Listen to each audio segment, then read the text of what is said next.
दोस्तों, मैं आपको आज एक ऐसी कहानी बताने जा रहा हूँ जो आपने अगर ध्यान से सुनी तो आपकी जिंदगी ही बदल जाएगी। तो चलिए शुरू करते हैं। एक बार एक बड़े से हॉल में बहुत सारे लोग बैठे थे। वहाँ पर दुनिया का एक बहुत ही बड़ा स्पीकर आने वाला था और सब लोग उनकी बातें सुनने के लिए वहाँ पर आए थे। लगभग 10 मिनट के बाद वह स्पीकर स्टेज पर आया और वह बोलता है, अगर आपने मेरी बात ठीक से सुन ली और समझ ली तो आपकी जिंदगी पूरी तरह से बदल जाएगी। उसके बाद वह अपनी जेब से एक बिल्कुल नया चमकता हुआ 500 रुपए का नोट निकालता है और उसको ऊपर करके सबसे पूछता है कि ये नोट आप में से किसको चाहिए। ये सुनते ही सब लोग अपने अपने हाथ ऊपर उठा देते हैं। वह स्पीकर बोलता है कि ये नोट मैं आप में से किसी एक को दूंगा, लेकिन इसके लिए आपको थोड़ा वेट करना होगा। अब वह स्पीकर उस नोट को अपनी मुट्ठी में बंद कर लेता है और थोड़ी देर तक उसको मसलता है। अब उस नए नोट में सरवट पड़ जाते हैं और वह थोड़ा सा पुराना सा दिखने लगता है और वह एक किनारे से थोड़ा फट भी जाता है। इसके बाद वह फिर उस नोट को ऊपर करके पूछता है, अब ये 500 का नोट किसको चाहिए। इस बार भी सभी लोग अपने हाथ ऊपर कर देते हैं। तब स्पीकर ने उस नोट को जमीन पर गिरा दिया और उस नोट पर 3-4 बार पैर रख दिया। इससे नोट और भी पुराना हो गया और उस पर थोड़ी मिट्टी भी लगा दी। फिर उसने उस नोट को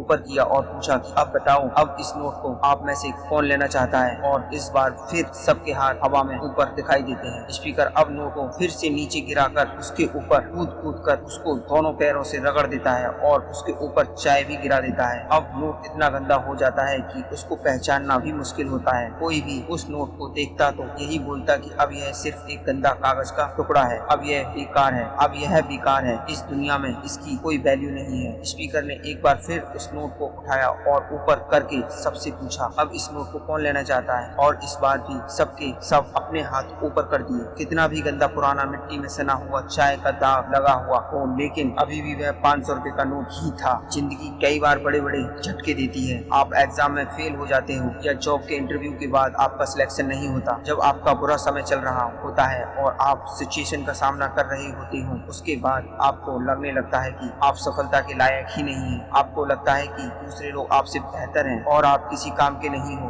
आपकी कोई वैल्यू नहीं है। हमेशा याद रखो, इससे कोई फर्क नहीं पड़ता कि आपने कितनी बार सिचुएशन का सामना किया है, आप जिंदगी में कितनी बार फेल हुए हो। आपकी वैल्यू हमेशा वही रहेगी जो पहले थी। आपके पास कुछ खास है जो दूसरों के पास नहीं है और ये कोई भी आपसे छीन नहीं सकता। अब तक सक्सेस नहीं मिलने से आपकी वैल्यू कम नहीं हुई है। आप अभी भी अपने बारे में कितना भी लो फील कर रहे हो, उससे कोई फर्क नहीं पड़ता। जो लोग आपको अच्छे से समझते हैं वो लोग आपकी वैल्यू को उतना ही मानेंगे जितना पहले मानते थे। आप अपनी वैल्यू को समझो और कुछ बड़ा करके दिखाओ।